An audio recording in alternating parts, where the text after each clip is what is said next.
हाय guys, welcome और welcome back to Mona Choubey blogs. तो आज जो आप देख रहे हो मज़ेदार तड़क भड़क सा ये सब्जी है करेले की। हमारे बिहार में इसको बोला जाता है भरवा करेला। तो चलिए आज इसको ही बनाएंगे और इसकी रेसिपी आप लोगों के साथ शेयर करेंगे।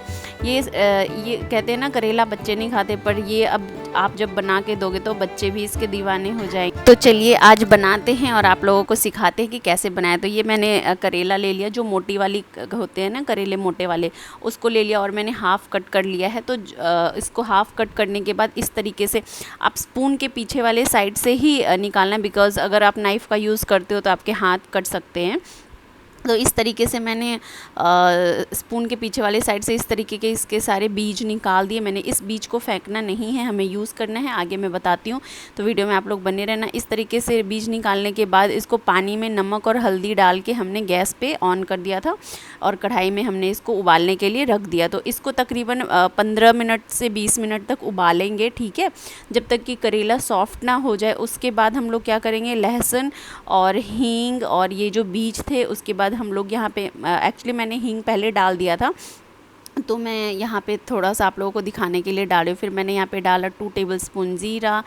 उसके बाद मैं डालूँगी यहाँ पे थोड़ा सा जैसा कि आप लोग देख रहे हो कुछ काली मिर्च, आप अपने स्वाद के अनुसार डाल सकते हो ज़्यादा या कम। ये मैंने यहाँ पे डाला 1 टेबलस्पून धनिया पाउडर, ये इसके स्वाद को इन्हेंस करता है। ये मैंने डाला यहाँ पे चिकन और किचन मसाला दोनों मिक्स करके।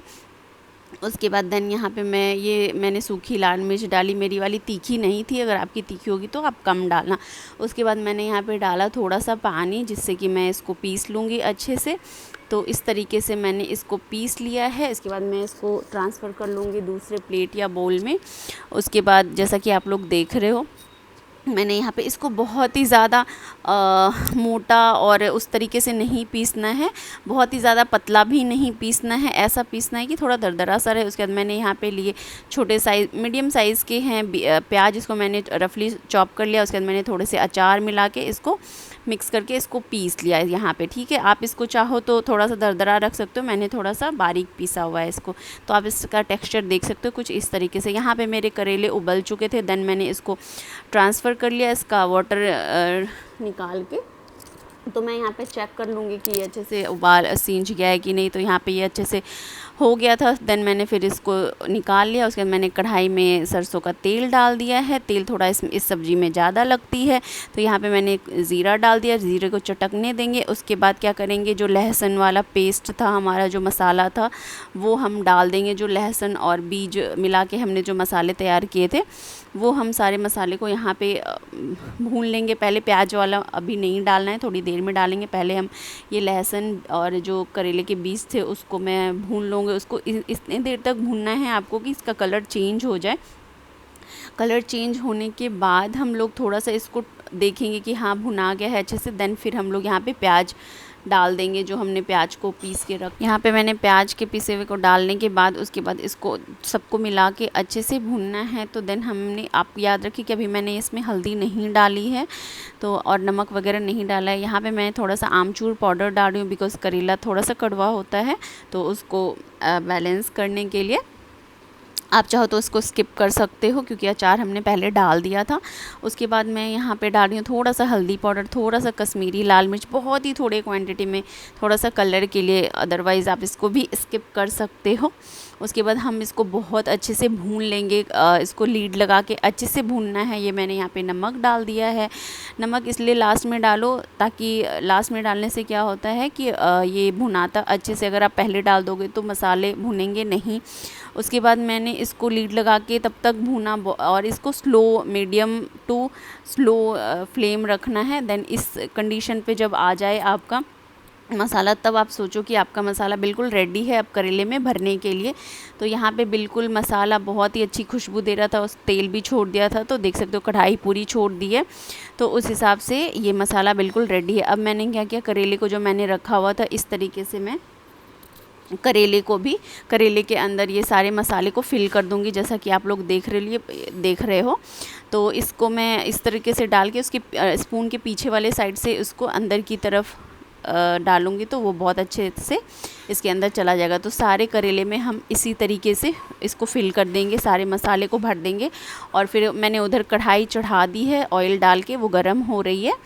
तो उसके बाद क्या करेंगे, ये अच्छे से मैं यहाँ पे फिल कर दूँ। जैसा कि आप लोग देख रहे हो, इसको इस तरीके से करना, ये बिल्कुल भी फटेगी नहीं। और उबालना आपको तब तक है कि बहुत ज़्यादा सॉफ्ट कर दोगे तो अब इस कंडीशन पे वो फट सकती थी, इसलिए मैंने वहाँ पे फ़ोर्क से चेक किया था। तो आप लोग ये बिल्कुल भी स्किप मत करना, चेक ज़रूर करना कि बहुत ज़्यादा अगर फ़ोर्क अंदर जा रही है तो बहुत ज़्यादा उबालने के बाद ये फटने का चांसेस रहता है। तो इसलिए थोड़ा सा इसको टाइट ही करेले को उबालना।